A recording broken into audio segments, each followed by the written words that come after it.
जय श्री पुरुषोत्तम भगवान। पिछले अध्याय में आपने सुना था कि वृद्ध ब्राह्मण सुदेव अपने पुत्र के अल्पायु होने की भविष्यवाणी से अत्यंत चिंतित थे, लेकिन भगवान श्री हरि की शरण लेकर उन्होंने अपने मन को संभाला। अब सुनिए अध्याय 17 की कथा। नारद जी ने भगवान श्री हरि से पूछा, हे प्रभु, आगे क्या हुआ? सुदेव ब्राह्मण के पुत्र का क्या हुआ? कृपा करके वह पवित्र कथा सुनाइए, जिसका श्रवण करने से मनुष्य के पाप नष्ट हो जाते हैं। तब भगवान विष्णु बोले, हे नारद, समय बीतता गया और वह दिन भी आ गया जिसका भय सुदेव को वर्षों से था। सुदेव का पुत्र धीरे धीरे बड़ा होने लगा। पूरा परिवार उसे देखकर प्रसन्न रहता था, लेकिन एक दिन अचानक वह बालक गंभीर रूप से बीमार पड़ गया। घर में चिंता का वातावरण छा गया। वैद्य बुलाए गए, मंत्रों का उच्चारण किया गया, उनके उपाय किए गए, परंतु बालक की स्थिति बिगड़ती गई। कुछ समय बाद वही हुआ जिसका भय सुदेव को था। उसके पुत्र ने प्राण त्याग दिए। जैसे ही सुदेव ने अपने पुत्र का निर्जीव शरीर देखा, वह जोर जोर से विलाप करने लगा। उसकी पत्नी भी रोने लगी।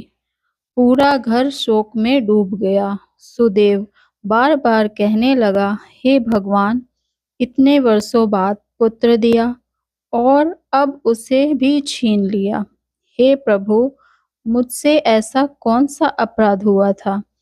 दुख से व्याकुल होकर सुदेव घर से निकल पड़े। वे एकांत स्थान में बैठकर रोते हुए भगवान विष्णु का स्मरण करने लगे। उन्होंने हाथ जोड़कर कहा, हे पुरुषोत्तम प्रभु, आप मेरे पास आपका नाम ही सहारा है। यदि मेरी भक्ति में सच्चाई है तो मुझे इस असहनीय दुख से बाहर निकालिए। सुदेव लगातार भगवान का नाम जपते रहा। उनकी आंखों से आंसू बहते रहे, लेकिन उनके हृदय में भगवान के प्रति श्रद्धा कम नहीं हुई। भगवान विष्णु अपने भक्त की यह स्थिति देख रहे थे। उन्होंने सोचा, सुदेव का विश्वास केवल सुख में नहीं बल्कि दुख में भी अटल है। यही सच्ची भक्ति होती है। जो व्यक्ति केवल अच्छे समय में भगवान को याद करे, उसकी भक्ति अधूरी है। लेकिन जो संकट में भी भगवान पर विश्वास रखे, वही सच्चा भक्त कहलाता है।